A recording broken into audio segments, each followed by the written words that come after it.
with Scott Allen. Hello, I am your host, Scott Allen, and this is Phronesis, Practical Wisdom for Leaders. If the topic is leadership, I'm in. I've spent more than 20 years in the field teaching, learning, writing, and questioning. When I'm not working on Phronesis, I travel, delivering keynotes, working with individuals and teams, and helping people from organizations across industries become better leaders. Want to learn more? Visit me at scottjallen.net. Phronesis offers a smart, fast-paced discussion about all things leadership. We explore relevant topics and incorporate practical tips to help you make a difference in how you lead and live. Listen Notes lists Phronesis in the top 3% of podcasts worldwide. Phronesis is the official podcast of the International Leadership Association. ILA brings together those who teach, study, and develop leadership, advancing leadership knowledge and practice for a better world. Learn more at ila-net.org. Finally, if you enjoy Phronesis, please subscribe to stay current on our weekly episodes.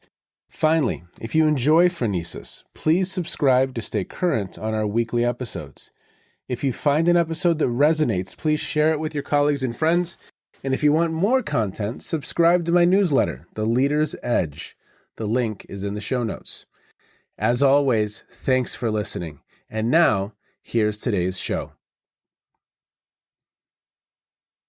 Okay, everybody. Good morning, good afternoon, good evening, wherever you are in the world. Thanks, as always, for checking into the Phronesis podcast, Practical Wisdom for Leaders. Today, I have Dr. Hannes Leroy. And he is interested in authentic leadership and how to develop it. And that interest includes not only a passionate and critical view of the concept of authenticity, but his past work also includes a better understanding of its unique outcomes, like safety, error hiding, and work engagement, the antecedents, mindfulness training, and similarities and differences from related concepts like leader behavioral integrity, leader communication, transparency. On the development side, he is passionate about authenticity, both in terms of developing leaders to use their unique or authentic self as a source of their leadership strength, as well as the idea of real, actually moving the needle, leadership development. And I absolutely love that. He is at the Rotterdam School of Management, and I am so excited for this conversation. You have written an article, and this article with a number of colleagues really caught my attention. And for listeners, this is called Walking Our Evidence-Based Talk, the Case of Leadership Development in Business Schools. I have a passion for this topic. I was so excited to see this article. I think a couple years ago, Dave Rush and Ron Riggio and I had put together an article in the Journal of Management Education. And really, I think for that, we looked at maybe it was quote unquote the top 25 colleges of business and their mission and vision and value statements. And everyone's developing leaders. But are we? So before we jump into that, what else do people need to know about you, sir? There's so much to say. I mean, I try to not only talk about leadership and leadership development, I try to do it. I develop executives worldwide, and I try to lead myself because I'm the director of the Erasmus Center for Leadership. And I'm also involved in something we've jokingly started calling League of Leadership, which is this consortium of business schools worldwide who is dedicated to enhancing the credibility of leadership development as like a big, hairy, audacious goal. One of the personal goals that I am working towards, this is one of those, will I achieve it in my lifetime goals? Can we actually certify the profession? I have a TED talk on this where I say, imagine for a moment that people put LDR in front of their name, the same way that DR stands for doctor or ING stands for engineer, and that LDR actually means something, that people are certified and well-developed for the job that they have to do. Because when I walk into a room full of surgeons and I ask who was trained for the job, everybody raises their hands. No, and we certify engineers, doctors, educators, psychotherapy, pretty much any profession out there is certified, and leaders are not. So yeah, this is one of my passions, one of my pet projects. But I guess this is something we'll also talk more about in this podcast. Okay, so League of Leadership, is that what you called it? Yeah. I could not agree more. I could not agree more. Again, you are training a pilot, or you're training a surgeon, or you're training anyone who is certified in a craft. Again, to your point, a therapist. And we would not move into a process of having surgery done on ourselves if we aren't with someone who's had that level of training. But for some reason in this role, I mean, it's kind of like parenting in a way. There isn't a certification for parenting, but a lot of people are engaging in the role of parent. And it's hard, it's difficult, it's challenging. And there's a lot of people, hopefully, who are good people trying to do the work, but not necessarily well prepared for the work. I mean, as you see it all the time, people might be handed a P&L and their quality scores or their satisfaction scores and told, go for it. and then they're off, right? And leading, quote unquote. Yeah, it goes relatively unchecked. And I'm sure that parents and leaders have good intuitions, don't get me wrong. Right. But that little bit of extra wisdom that you should have got. I mean, I could speak for myself. I've been thrown into leadership positions without adequate training, and I've definitely not been the best leader. I'm happy to admit my own mistakes and realize like this could have been prevented if somebody had told me what I now know. To this article, I mean, what's absolutely fascinating to me is the industrial complex that is built around leadership and leader development. And both of us are a part of that. So I think we have to make sure that we situate this in very concrete ways. We're both doing work in organizations. But it is interesting. And this paper that you've written just highlights the concept beautifully that, is this an evidence-based craft? So would you talk a little bit about the background, the history of this article, the team you put together, because it's an incredible team, and how you were thinking about this as you started on this journey? Because it's just a great article. It just is. I'm happy you said that. So this article was written by this League of Leadership. So that's where the name comes from. So this is a group of people, all dear friends at business schools worldwide. And these were all leadership scholars who are well established. They've written very impressive works. We came together and we shared this collective passion on like, it's not just enough to know good or effective leadership. We have to know how to develop it. Kurt Lewin said, if you really want to understand something, try to change it. And as much as we've focused on leadership as a topic, we have less work on leadership development. There's an opportunity there to develop and to grow that. And so we kind of collectively said like, yeah, let's enhance the credibility of leadership development. And as we started talking, it's easy, right? It's easy for us to say, well, the consultants out there should be more evidence-based because leadership development looks a little bit like a Wild West, it seems, right? Shoot first, ask questions later. And, any type of potion can be sold as the next best lead. And there's a lot of money involved in that, right? You can put stuff on the market and make a lot of money claiming that it will develop leaders. I'm just saying there's no evidence to support it. And so it was easy for us to say the consultants out there. But then where are we as universities as a whole? Because we get students for a significant period of time at a crucial moment in their lives. We could really make a difference. But do we? And do we have the evidence to support that we make a difference? And yeah, long story short, our analysis of that data shows we do some things right, but we have a long way to go before we are similar to like a medical science that right can say like, yeah, no, we give our students the state of the art. You're exactly right. I mean, I think it's very easy for us to look at consultants, but we're also doing the work. We're also, quote unquote, engaging and developing leaders. I mean, that's what our schools of business say we do. So as you dig deeper into this evidence-based world, you found some pretty interesting, and in some cases, I mean, you framed it as an opportunity. It really is an opportunity, but it's also a little bit worrisome. Wouldn't you agree? Yeah, I'm a glass half full kind of guy. Even though I realized, by framing the title as, are we walking our evidence-based talk? we probably framed it more as like, we have a problem. Every science evolves over time, right? To a point where it says like, no, no, no, we need a better understanding. We need certification. We need, right? And so we found as we dug deeper on like, we asked ourselves the question, like, why? Why aren't we already there? And then, there's some really interesting, if you define leadership as every soft skill that may happen in your school or university, right? From communication skills to self-management to well-being to you go, go, go, go, go. Yeah, then it's hard to get a handle on that. But there's also some interesting political effects at play, right?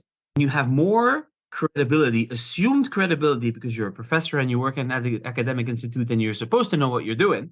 There's more assumed credibility there than actually going in, collecting data and realizing, uh-oh, this doesn't work. Now, glass half full, there's benefit to actually doing that because you go in, you collect the data, you realize, I thought I was doing this. I guess I'm doing something else.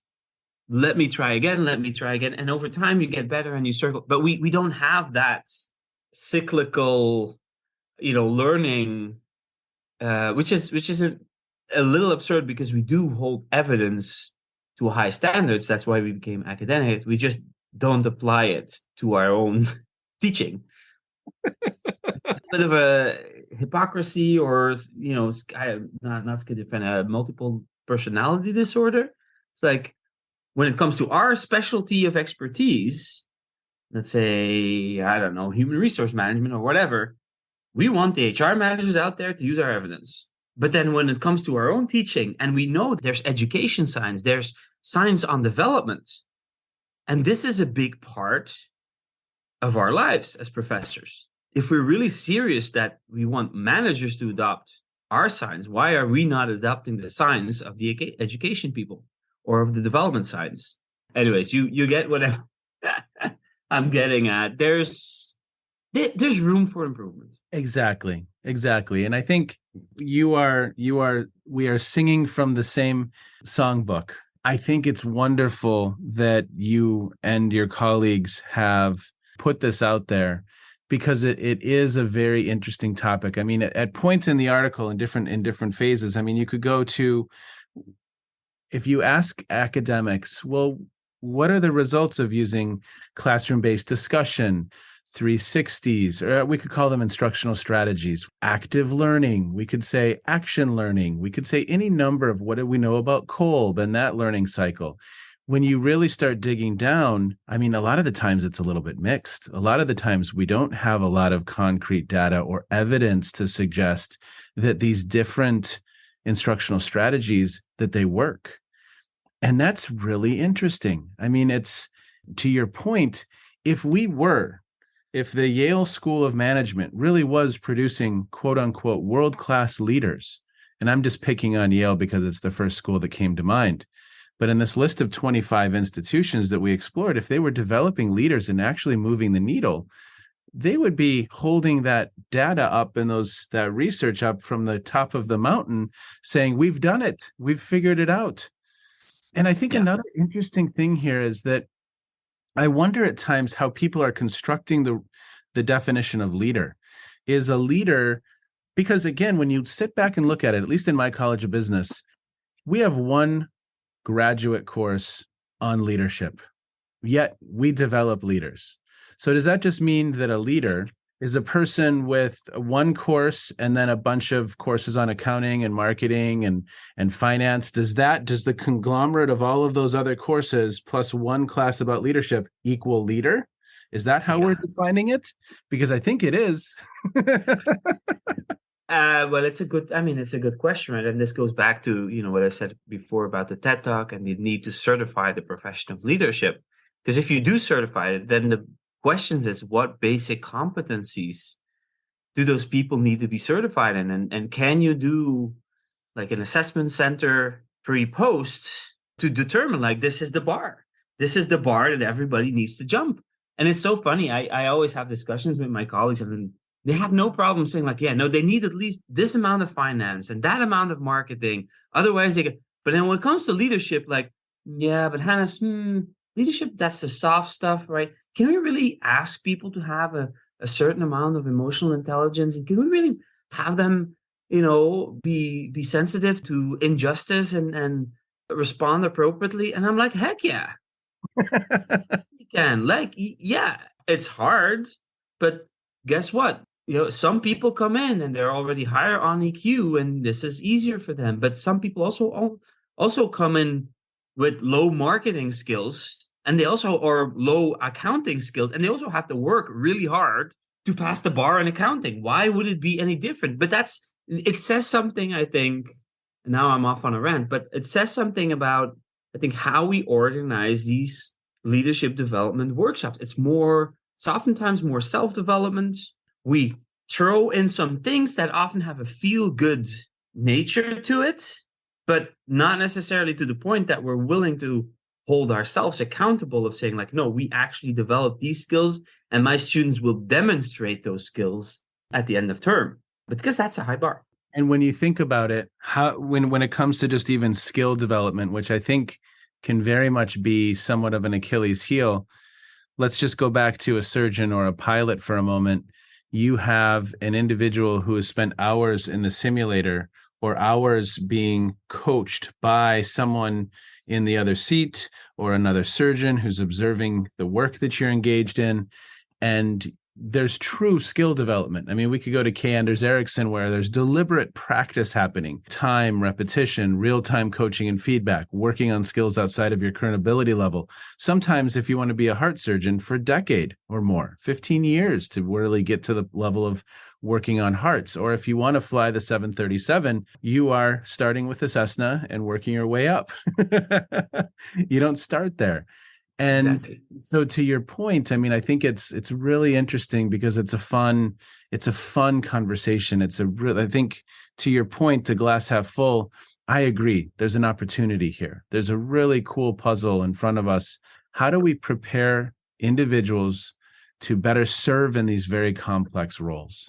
So can I tell you a little bit about this glass half full and some of the initiatives that this League of Leadership has taken? Because one of the critiques that we ourselves kind of voice is, like, we talk about the importance of this stuff, but do we actually do it? And so as a spin-off of this article, there's a few initiatives that came out. So one of the things is the Academy of Management is hosting an award now, the Evidence-Based Leadership Development Award, where schools worldwide, your school maybe, Scott, if you guys want to apply, can put forward programs. And it doesn't have to be ideal, right? Some of this will be aspirational, like we think we develop this, we hope to, like, we intend to do this. And that's perfectly fine. But showing that willingness to engage in this evidence-based management cycle of getting better and better over time. And so every year we're going to have a few finalists, have an award winner. They get their own symposium at Academy. They can present. They will also be assigned a marketing firm who will summarize and integrate and communicate about their excellent programs to the world, such that there is an alternative for students, companies, whoever out there who's like, oh, I need a leadership development program, or I'm an MBA. Yeah, sure, I want to make money, but I also want to develop as a person. Where do I go? Well, right now there's little information out there. And so what we're working towards is this website that will highlight all these evidence-based programs with keywords, with relevant, and then people can search which program really fits with my preferences. We even wrote a book now related to that, a book that's called Strategic Swiping.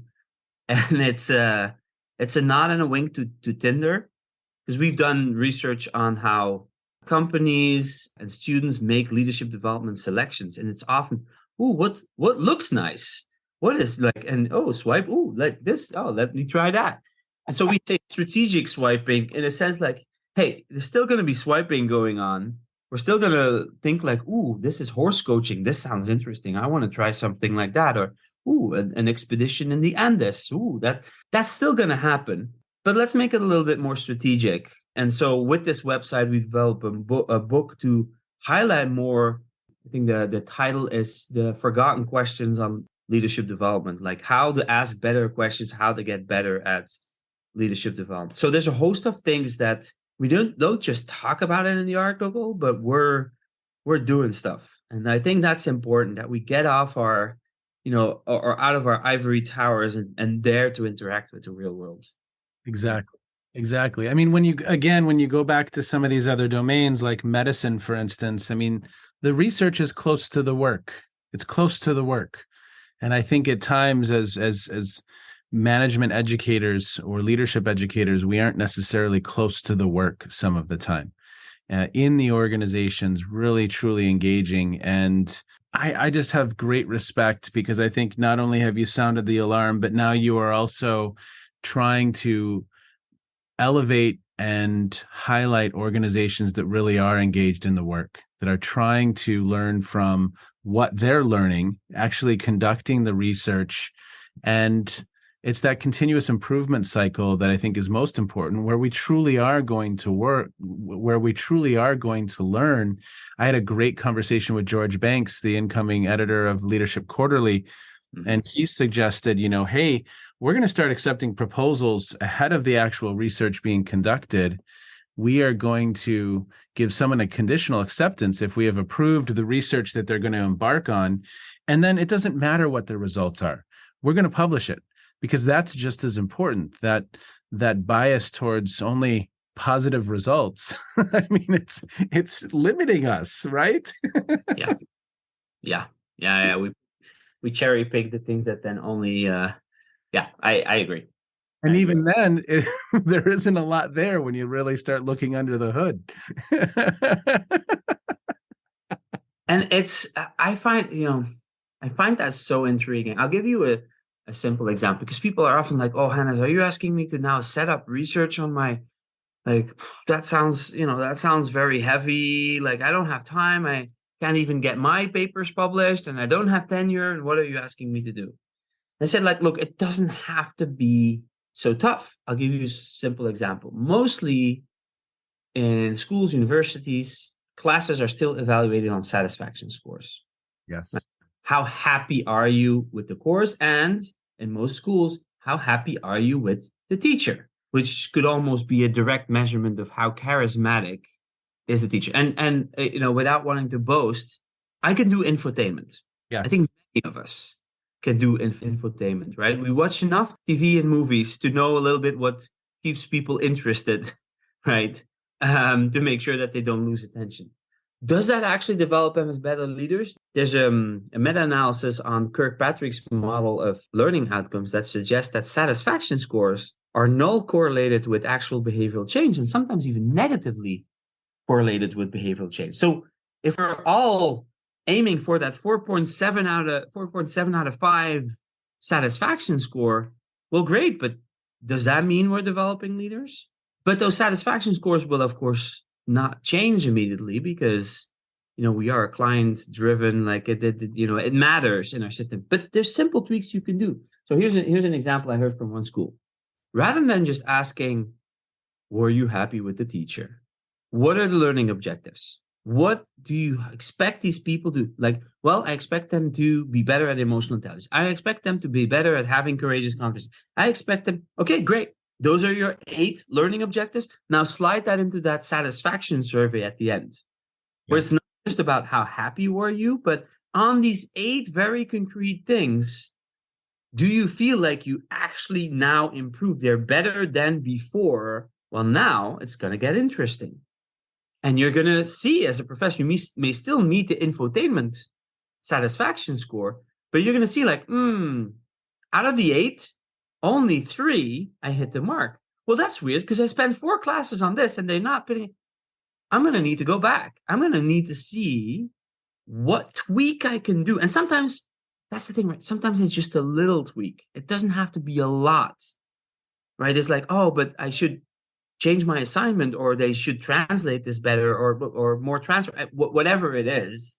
And then you start a cycle. So I say this to all the program directors who are in charge of evaluating. For the love of God, let them set learning objectives and then measure those. And now you can have a meaningful conversation with your professor. Yes. What is happening? And it doesn't have to be hard.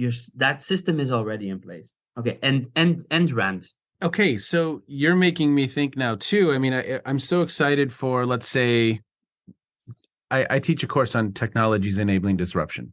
So every week in this course, we're discussing machine learning, we're discussing blockchain, sensor technology, AR, VR. We're touching on all of these different, not all of them, but a number of different technologies enabling disruption.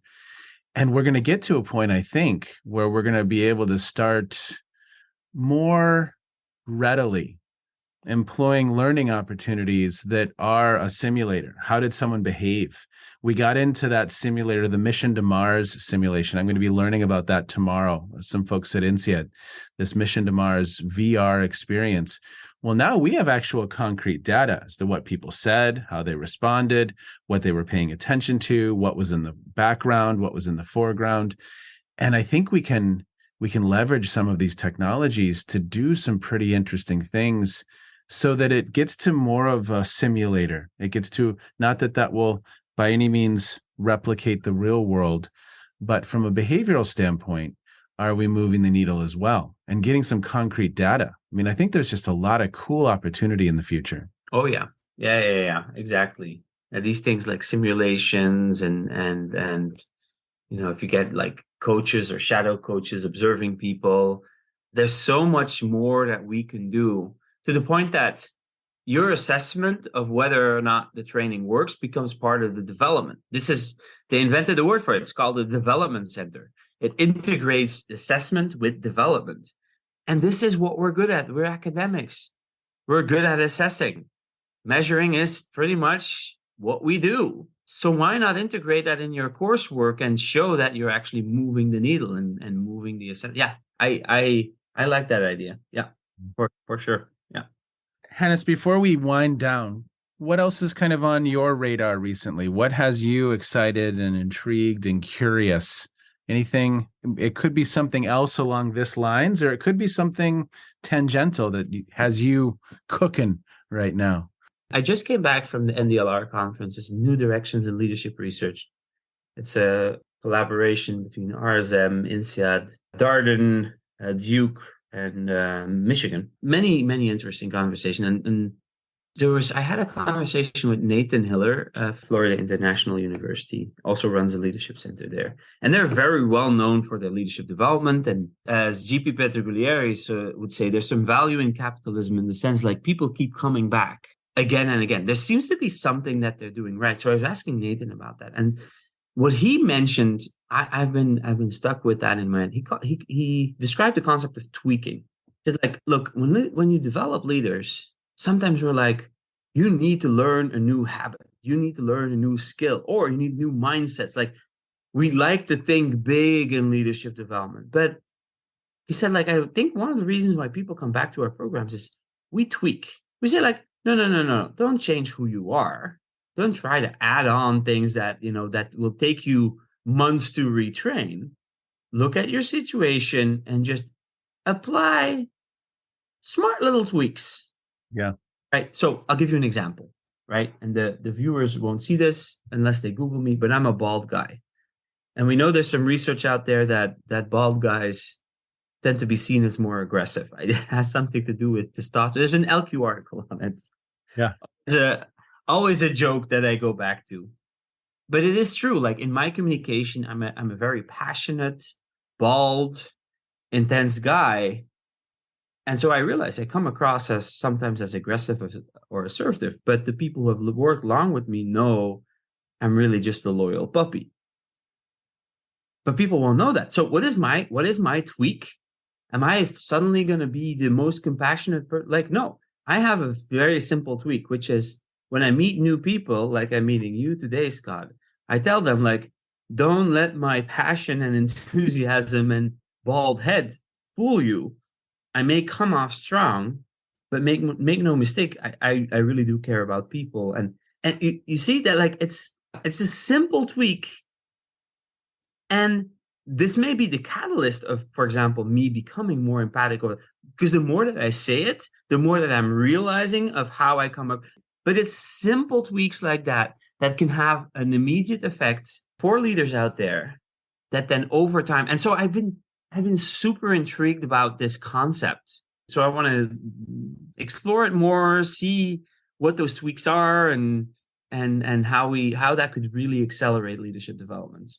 Well, it makes me think a little bit of B.J. Fogg or James Clear, some of the atomic habits or little baby tiny habits.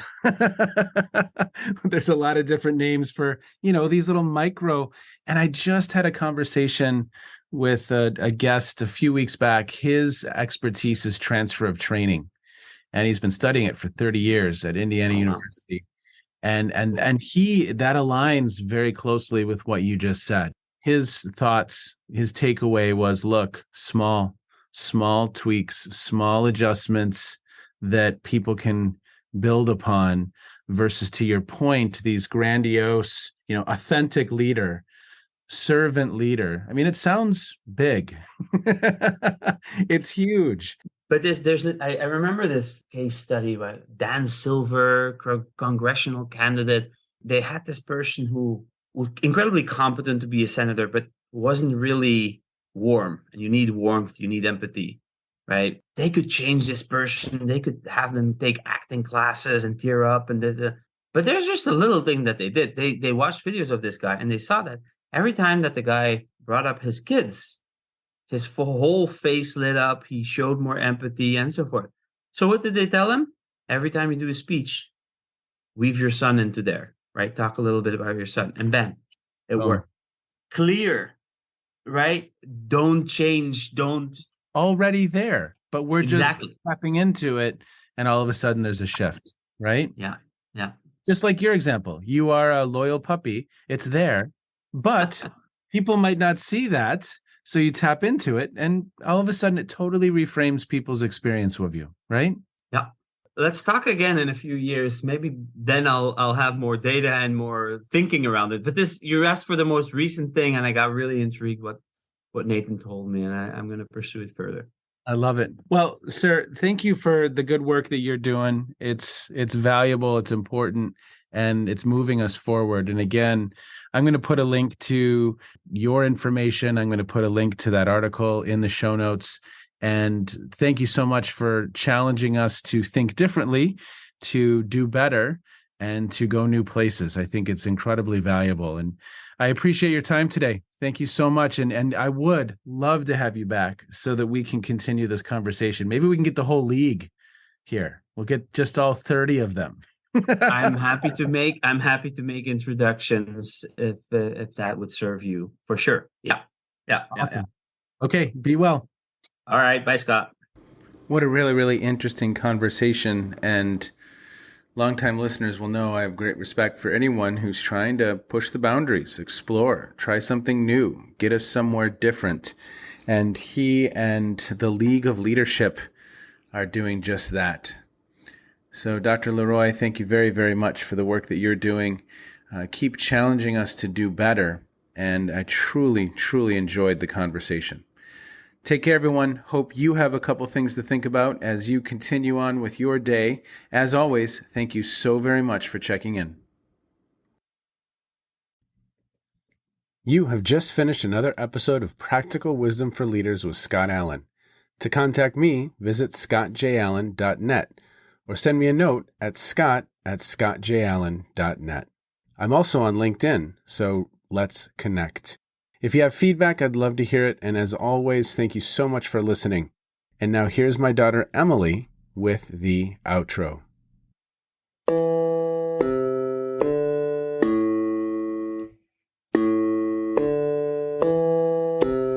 You've been listening to Phronesis, Practical Wisdom with Scott Allen.